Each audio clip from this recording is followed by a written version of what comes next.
हाँ तो बच्चों, जैसे कि हम फॉर्मेशन ऑफ कंपाउंड सेंटेंस पे चल रहे थे और उसमें आपको ये बताया गया था कि जहां हम कंपाउंड सेंटेंस बना रहे होते हैं वहां पे सबसे पहला काम हम क्या करते हैं कि वहां पे एक कोऑर्डिनेटिंग कंजक्शंस का प्रयोग करते हैं। और कोऑर्डिनेटिंग कंजक्शंस 4 प्रकार के होते हैं, जिनसे 4 तरीके से हम क्या है कंपाउंड सेंटेंस बनाते हैं। ठीक है, तो उसमें से 2 नियम आपको बता दिया गया था। अब तीसरे नियम को हम यहां क्या करेंगे, अध्ययन करेंगे। देखिए, जो हमारा तीसरा नियम है वो है एडवर्सेटिव। एडवर्सेटिव, ठीक है, एडवर्सेटिव अर्थात विरोध बताने वाले, विरोध बताने वाले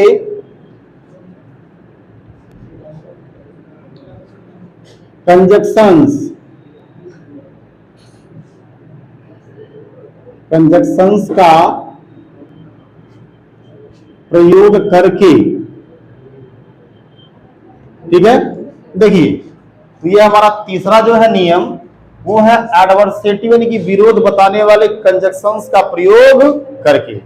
इसमें हम कंजक्शंस के द्वारा ही बनाते हैं कंपाउंड, ये बात तो अब तक स्पष्ट हो ही गया होगा।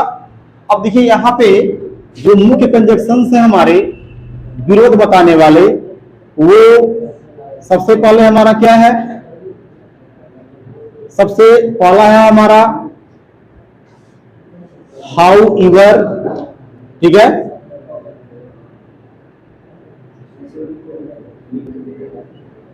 हाउ इवर है, ठीक है, बट है, चलिए यहां बट को कर देते हैं, बट है, हाउ इवर, और क्या, स्टिल है, तो भी, एट है, इसका भी मतलब तो भी होता है या फिर भी कह सकते हैं। बट है, हाउएवर है, स्टिल है, एट है, और क्या, वेयर एज है। ठीक है, वेयर एज तथा वाइल, ETC। ठीक है, जो मुख्य हमारे कंजक्शंस हैं उनको यहां पे लिख दिया गया है। ठीक है, क्या है, हाउएवर है, बट है, स्टिल है, एट है, वेयर एज है, वाइल है। मुख्य कंजक्शंस को यहां पे क्या है लिख दिया गया है। ठीक है, अब प्रश्न ये खड़ा होता है कि हम इस प्रकार के कंजक्शंस को कैसे वाक्यों में जोड़ करके कंपाउंड सेंटेंस बनाएंगे। तो ये हम कंजक्शंस वहां लगाएंगे जहां 2 वाक्यों के कथनों में, यानी कि जब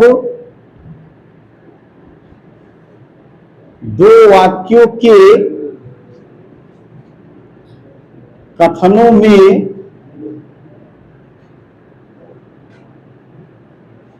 ठीक है विरोध का भाव हो, तो ऐसे कंजक्शंस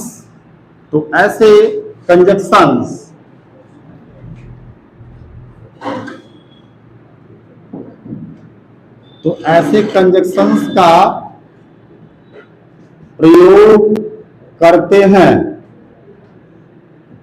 ठीक है, कहा जब 2 वाक्यों के कथनों में, यानी कि जो दोनों सिंपल सेंटेंस दिए गए हैं, पहला दूसरा 2 वाक्य हुआ, और उन दोनों वाक्यों के कथनों में विरोध का भाव हो, तो ऐसे कंजक्शंस का प्रयोग करते हैं। कौन कौन से मुख्य हमारे कंजक्शंस हैं वो तो लिख दिया गया। हाउएवर है, समझ रहे हैं, बट है, स्टिल है, एट है, वेयर एज है, वाइल है। मुख्य कंजक्शंस है हमारे क्या, ये विरोध बताने वाले, समझ रहे हैं। अब जब एग्जाम्पल देखेंगे तो ये पूरी पूरी बात हमारी क्या हो जाएगी, स्पष्ट हो जाएगी। जैसे मान लीजिए यहाँ सेपरेट में दिया हो, सेपरेट में क्या दिया है कि he is lazy, he is lazy, he is clever। देखिए एक तरफ दिया है कि ही इज लेजी, कि वह आलसी है, और एक तरफ दिया है ही इज क्लेवर। दोनों वाक्यों के कथनों में विरोध का भाव है कि नहीं है, दिख रहा है कि वही ही इज लेजी, वही जो है क्या है, आलसी है, और ही इज क्लेवर, और वही चालाक भी है। अरे भाई अगर आलसी है तो वो चालाक कैसे हो सकता है? विरोध का भाव तो साफ साफ दिख रहा है कि he is lazy, he is clever. समझ रहे हैं? तो जहां इस तरह के कथन मिलेंगे वहां पे हम ऊपर के किसी कंजक्शंस का प्रयोग करके हम उसे कंपाउंड सेंटेंस में बदलेंगे। अब यहां हम कंबाइंड करेंगे तो अब क्या हो जाएगा, ही इज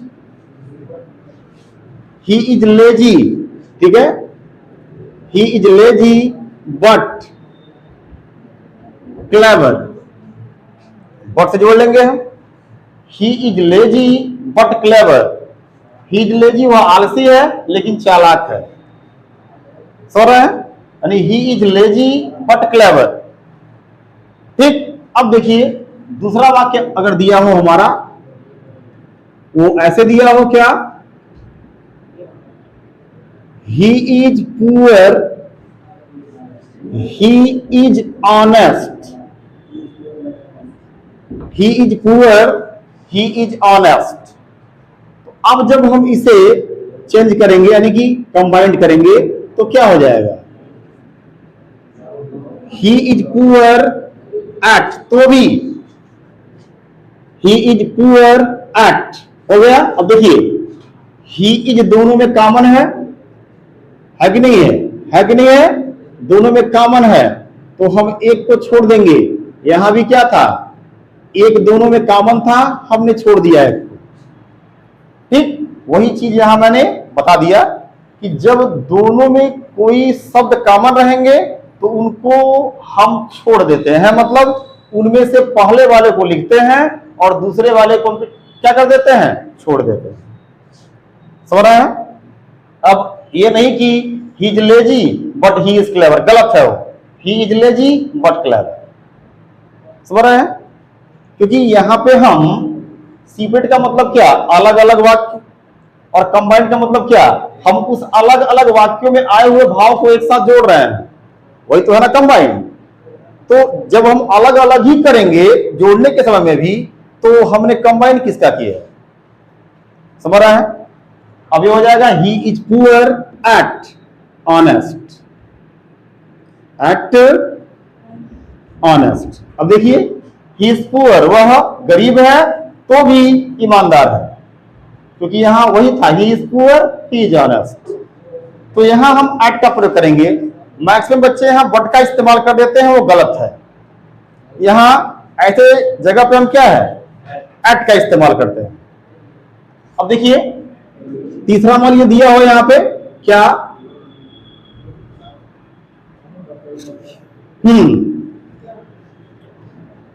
अरे दिया है यहां पे he is ill,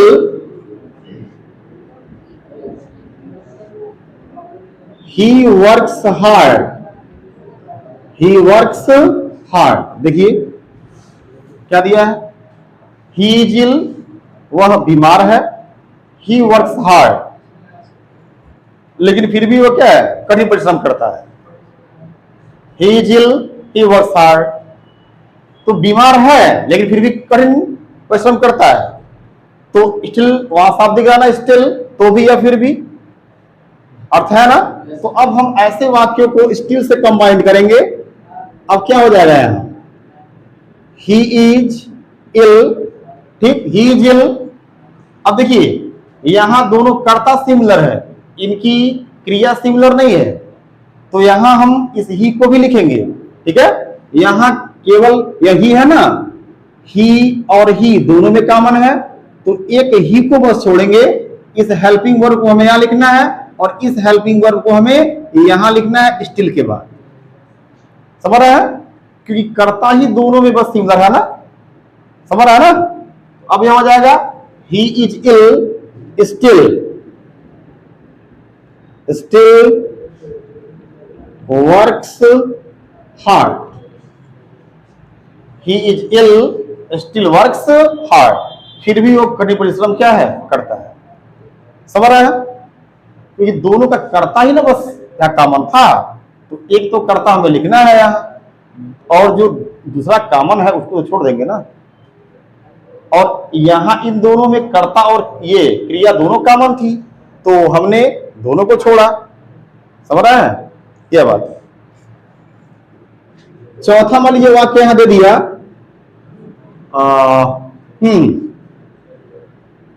wise man, ठीक है, wise man so their fault,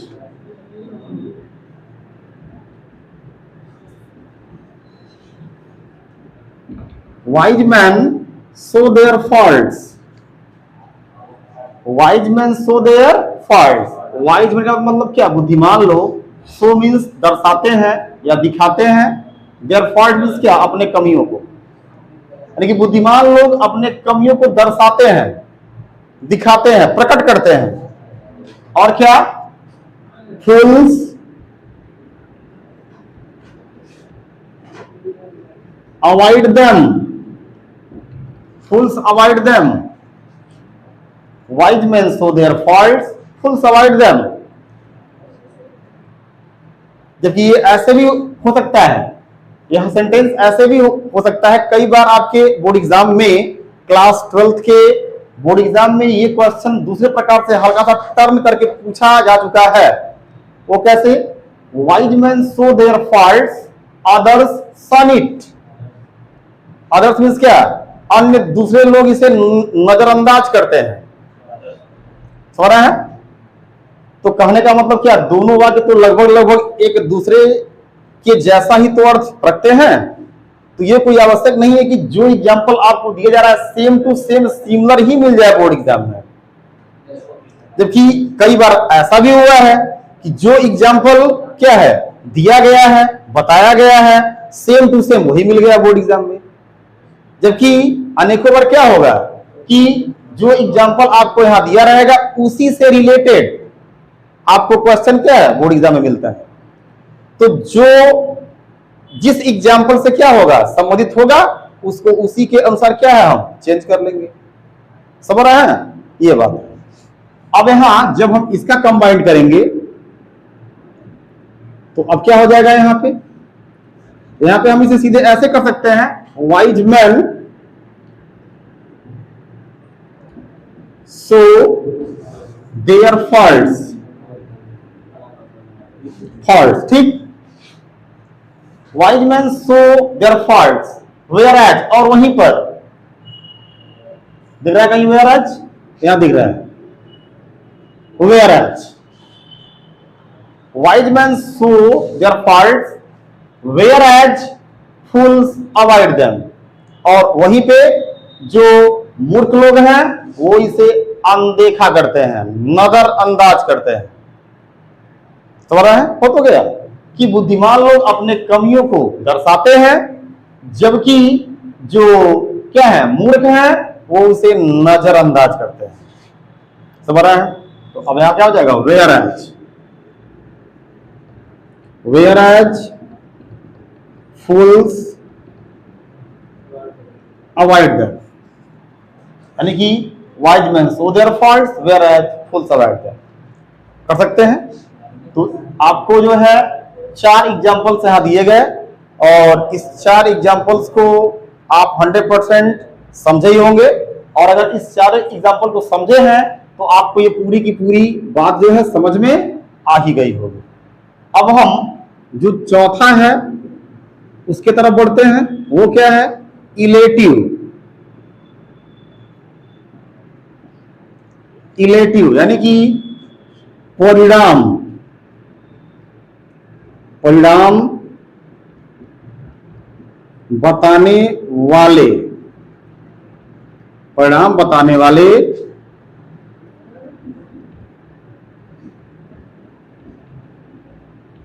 conjunctions का प्रयोग करके, ठीक, क्या है, इलेटिव यानी कि परिणाम बताने वाले कंजक्शंस का प्रयोग करके। यहां जो कंजक्शंस होंगे वे केवल और केवल रिजल्ट बताने वाले होंगे, नतीजा बताने वाले होंगे। तो ऐसे कंजक्शंस में मुख्य जो कंजक्शंस हैं उनकी संख्या 4 है। अब क्या हो गया हमारा, देयरफॉर हो गया। देयरफॉर का मतलब जानते ही हैं, देयरफॉर का मतलब अतः या इसलिए होता है। खासतौर से देयरफॉर का इस्तेमाल हम जहां लेटर या एप्लीकेशन लिख रहे होते हैं वहां करते हैं सबसे अधिक, समझ रहे हैं। देयरफॉर हो गया, ठीक, फॉर हो गया, ठीक, सो हो गया और हेंस हो गया, ठीक है, हेंस, ईटीसी, ठीक। ये हमारे मुख्य कंजक्शंस हैं, रिजल्ट बताने वाले, नतीजा बताने वाले। क्योंकि देयरफॉर अतः या इसलिए, फॉर से अर्थात किसी कारण से या किसी वजह से, सो का मतलब अतः या इसलिए होता ही है, हेंस का मतलब तो जानते ही हैं, अतएव या इसलिए या अतः, समझ रहे हैं। ऐसा होता है ना कि I have been ill for 4 days, हम बोलते हैं। देखिए तो सो का मतलब क्या है, जानते ही हैं, अतः या इसलिए, सो, हेंस का मतलब जानते ही हैं, अतएव, अतः या इसलिए ही होता है, समझ रहे हैं। अब प्रश्न ये खड़ा होता है कि हम इसे किस प्रकार के वाक्यों में क्या है प्रयोग करेंगे। तो इसका उत्तर यह है कि जब दो कथनों में कारण परिणाम का संबंध हो तो ऐसे कंजक्शंस का प्रयोग होता है। यानी कि जब हमें दो कथनों में कारण और परिणाम का संबंध दिखेगा तो वहां इस रिलेटिव कंजक्शंस में से किसी एक का प्रयोग करके हम कंपाउंड सेंटेंस क्या है बनाएंगे। जैसे मान लीजिए यहां दिया हो, बता रहा है कि मान लीजिए यहां एग्जांपल में दिया हो सेपरेट, सेपरेट यहां दिया हो, तो वो क्या यहां दिया है, आई am a sinner, I am a सीनर। सीनर का मतलब क्या होता है, पापी। सिन का मतलब क्या, और सीनर पापी। I am a sinner, I can not die in peace, I can not die in peace. देखिए I am a sinner, I can not die in peace. तो देखिए क्या बताया गया है, कारण और परिणाम। तो कारण क्या है, क्या कि आई एम ए सीनर, और इसका परिणाम क्या है, I can not die in peace, इसीलिए मैं शांति में नहीं मर सकता हूं। तो कारण और परिणाम का संबंध दिख रहा है। अब हम इसे सो से कर लेंगे। अब यहां हमारा कंपाउंड सेंटेंस जो होगा वो ऐसे हो जाएगा, क्या, I am a sinner, I am a sinner, so I can, है ना, यहाँ पे आई और आई दोनों में है, इस आई को छोड़ देंगे, दोनों में कॉमन है सब्जेक्ट, तो क्या हो जाएगा, I am a sinner, so can not die, so can not die in peace, ठीक, ये हो गया। अब देखिए आई एम ए सिनर, वो इसका भी है और वही कह रहा है कि I can not die in peace, तो हमारा सब्जेक्ट क्या है, दोनों कॉमन है, तो एक को ही लिखेंगे, इसलिए यहाँ केवल एक ही सब्जेक्ट लिखा गया और वाक्य हमारा कंपाउंड में क्या हो गया, बदल गया सो के द्वारा, और वाक्य कुछ ऐसे हो गया कि I am a sinner, so can not die in peace. है इसको हम ऐसे भी कर सकते हैं अथवा अब इसको ऐसे कर लें, इस पार्ट को पहले कर लें और इसे एज के साथ जोड़ लें। Sinner as I am, sinner as I am, sinner as I am, जैसा कि मैं एक पापी हूं, सिनर एज आई एम हो गया। इसका हिंदी में अर्थ क्या होगा? सिनर एज आई एम, जैसा कि मैं पापी हूं, अब क्या? सिनर एज आई एम, अब यहां आई भी आ गया और उमर भी आ गया, तो अब पूरा छोड़ देंगे सब्जेक्ट को, क्या हो जाएगा? कैन नॉट डाई मीन्स, ठीक, sinner as I am can not die in peace, can not die in peace, यह बात हो गया हमारा। Sinner as I am can not die in peace, कर सकते हैं। और अगला है हमारा separate.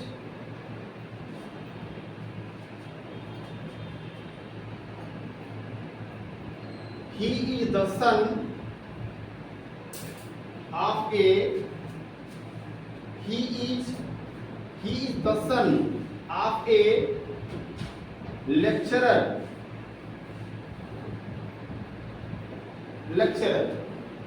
he is the son of a lecturer, lecturer, lecturer प्रवक्ता, he is the son of a lecturer, he is intelligent,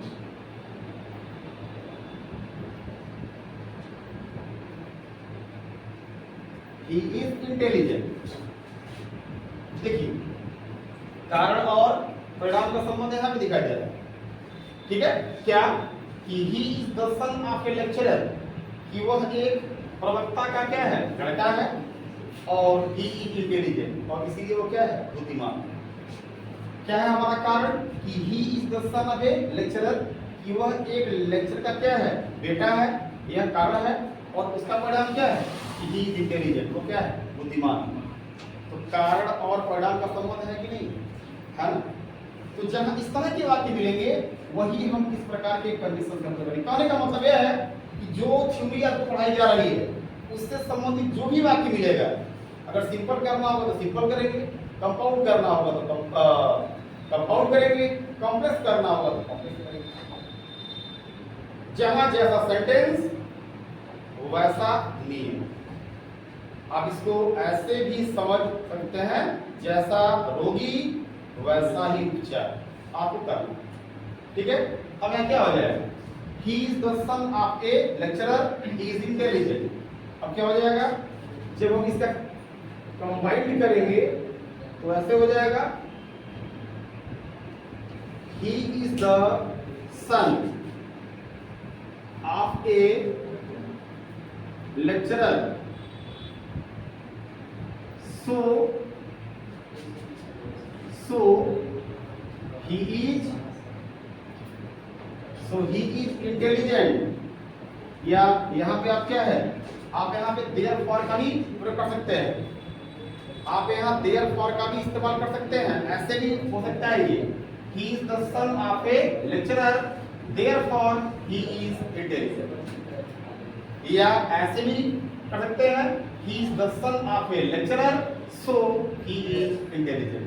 तो so का तो ऊपर इस्तेमाल किया ही गया है, यहाँ हम therefore कर लेते हैं, ठीक है? ताकि थोड़ा इसका भी प्रयोग आपके दिमाग में क्या है? आ जाएगा। therefore he